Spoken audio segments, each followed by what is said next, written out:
Welcome to this deep dive into one of the most fascinating and critical components of artificial intelligence, the reward and penalty system within reinforcement learning, or RL. Imagine teaching a system to learn complex behaviors without explicit programming, but rather through trial and error, much like how humans and animals learn. This is the essence of RL.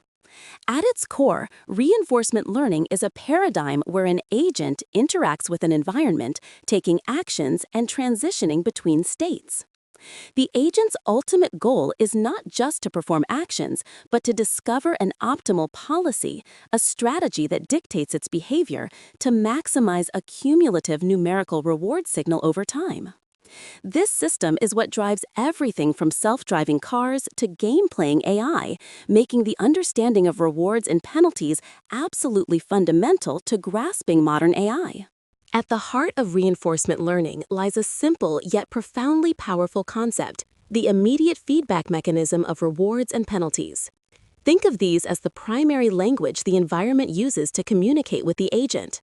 A reward is a positive numerical value, a signal given to the agent when it performs a desirable action or reaches a beneficial state. It's essentially the environment saying, "Good job, do more of that." Conversely, a penalty, often represented as a negative numerical value, is issued when the agent performs an undesirable action or enters a detrimental state. This is the environment's way of saying, "Avoid this behavior." These signals, whether positive or negative, are absolutely crucial because they provide the learning signal that allows the agent to iteratively refine its strategy, moving from random exploration to goal-oriented mastery. They are the immediate feedback that shapes the agent's understanding of its world. The success of any reinforcement learning application hinges critically on the design of its reward function. This isn't just an arbitrary assignment of numbers, it's the carefully engineered blueprint that tells the agent what constitutes good or bad behavior. A well-designed reward function directly aligns the agent's autonomous goal, maximizing cumulative reward, with the human designer's intended objective.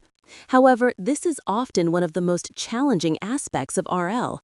Poorly designed functions can lead to frustrating outcomes, such as sparse rewards, where the agent receives feedback too infrequently to learn effectively, or reward-shaping challenges, where adding intermediate rewards might inadvertently bias the agent.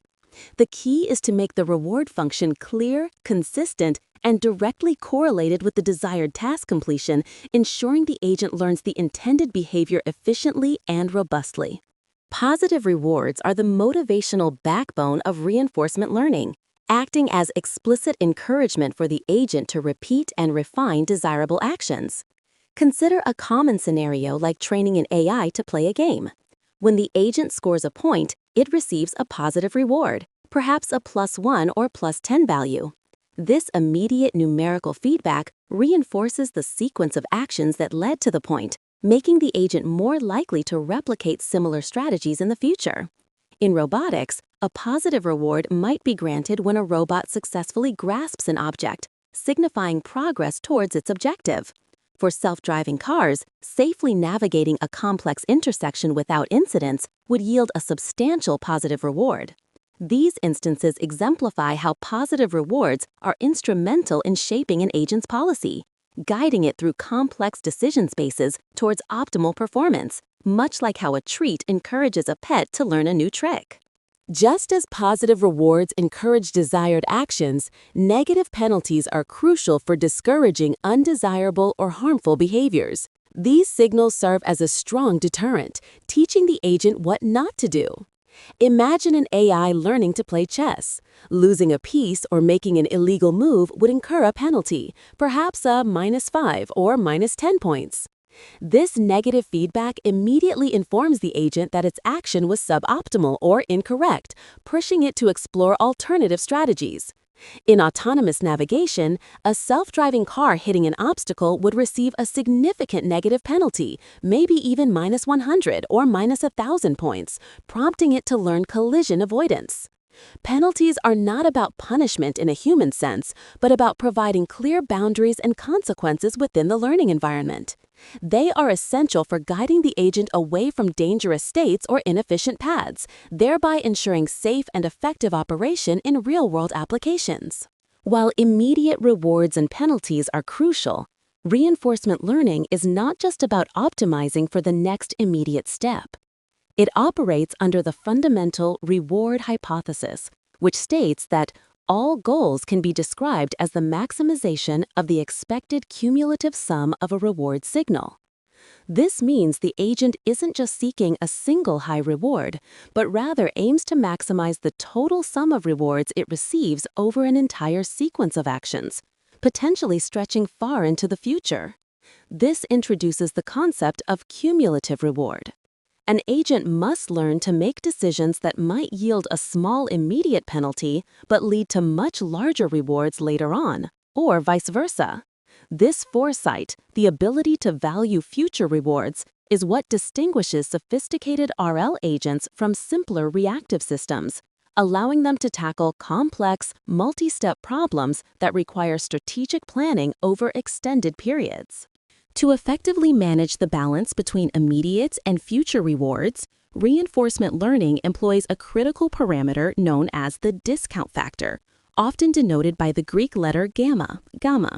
This value, which typically ranges from 0 to 1, determines the present value of future rewards. A discount factor closer to 0 makes the agent myopic, prioritizing immediate rewards heavily and caring less about what happens far in the future. For example, a gamma of 0.1 would heavily discount future gains. Conversely, a discount factor closer to 1 makes the agent more far-sighted, valuing long-term rewards almost as much as immediate ones. A gamma of 0.99 would mean future rewards retain much of their value. The choice of gamma is paramount and task-specific. For problems where immediate results are key, a lower gamma is suitable. For strategic games or long-horizon planning, a higher gamma is indispensable, allowing the agent to develop complex strategies that pay off much later. The frequency and distribution of rewards significantly impact how an RL agent learns. We categorize reward structures into two main types: sparse rewards and dense rewards. Sparse rewards occur infrequently, often only at the very end of a task or episode.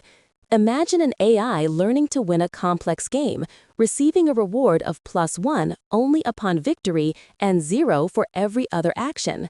While theoretically sound, this presents a formidable challenge for the agent to figure out which specific actions contributed to the success, especially in long sequences.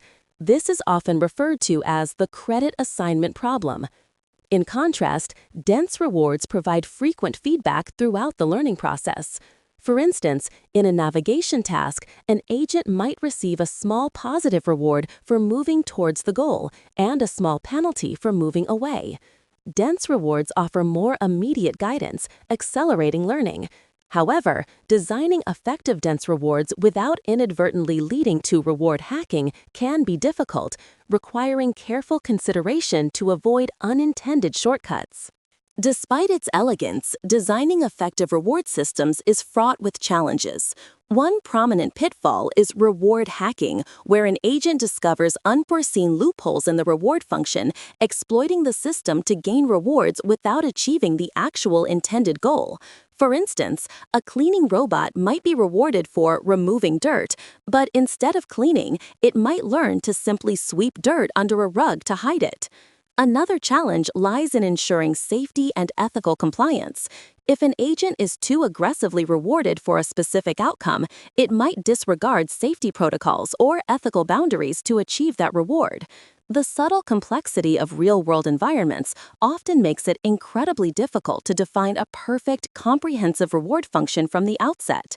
This often necessitates an iterative approach involving continuous monitoring, debugging, and refinement of the reward function based on observed agent behavior to mitigate unintended consequences and ensure alignment with high-level objectives. As we conclude, it's clear that the reward and penalty system is not just an abstract concept, it's the very language through which artificial intelligence learns to interact with and master our complex world. From training robots to perform delicate surgeries, to optimizing supply chains and developing sophisticated personal assistants, the intelligent design of these feedback mechanisms is paramount. Looking ahead, research is continuously evolving to address current limitations, exploring areas like inverse reinforcement learning, where the reward function is inferred from expert demonstrations, or hierarchical reinforcement learning, which breaks down complex tasks into smaller, manageable sub-goals with their own reward structures. The future promises even more adaptive, ethical, and efficient AI systems driven by ever more sophisticated reward designs. Understanding this fundamental system provides a crucial lens through which to comprehend the capabilities, challenges, and immense potential of reinforcement learning.